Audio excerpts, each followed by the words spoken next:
Hello everyone. Ngasi gi mathel se di yendem gi mathel ani mayam da share tawjarake. Ado yendem se khoi hakchang da yamna kana ba pi ba koina di sum samal aga di chaning da pok lai dina ko. Ado itar ga shu makhal mayam mathel mayam am lai thong aga cha ba da yamna haw ba khoi gi yendem kangshoi mangan ga thong aga sa ba shu yai. Dagi nga macha ga thong shu yare. Dagi mathel mayam am lai ko singju yendem singju kaina mayam am lai gre. Makhal gini ado ina ngasi semjar kadori ba mathel sina khoi gi yendem siga kalendri siga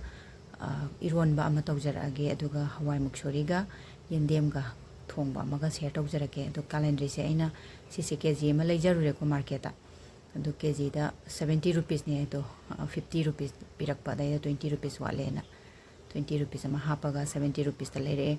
aduga sigi maku sing to loi khoktok jare ko sumaina aduga mayam thongna na ba I mayam da share tawjarage mayam loi ba phogeng mina se aduga kana ba su lo mina se ko ado mahi se khoigi uyan da hapani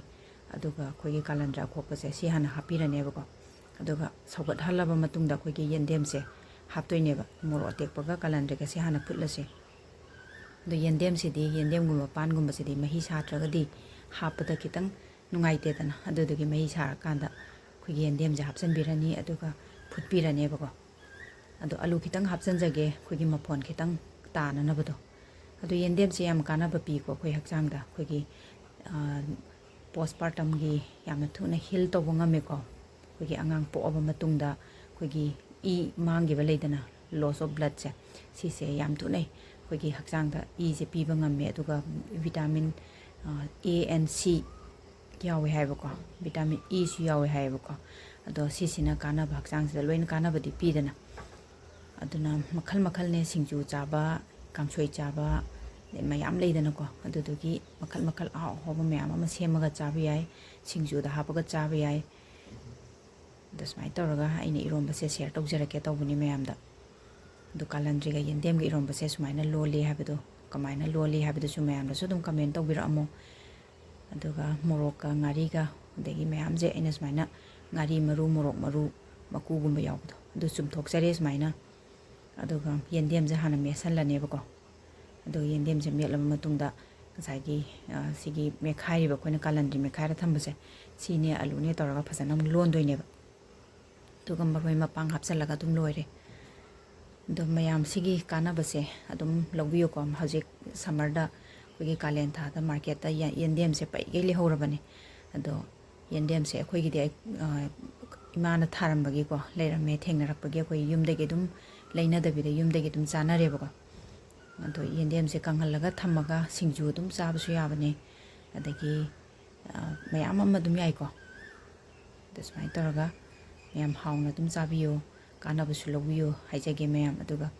nongna thengna bi ba igi channel se nongna thengna bi ba yaraga di subscribe toksin biramo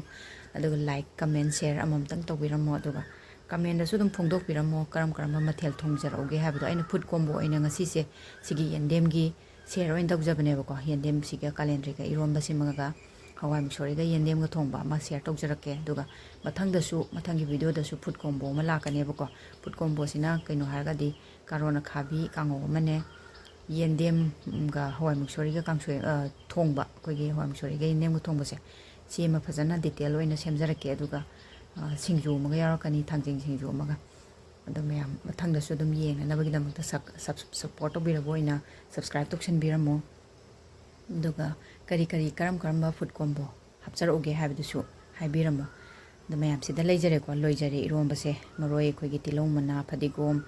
adagi tuning khok ke se hapaga phajana thambire ko sumaina si loijare serve to loijare aduga hawai muksori se sumaina yendem ne hawai muksori ne sumai taraga phutlaga thammane ba ko machu hapaga aduga sok toksalaga adum loire sidi aina details oina hapchadre thongbado food combo dugi matek ama aina yendem gi part ama oina aina sumaina hapchabane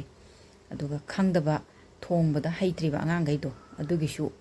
khallaga aina mathangda combo aina phajana maje recipe oina sema aga hapchar age ba ko adu khangba su dum loina di yamana di khangnare dana ko adu angang macha kogi nauna inkhal aiba angang mau naha oina oirakpado dugumba singi oina ayamba aina share tawjege na tawjabane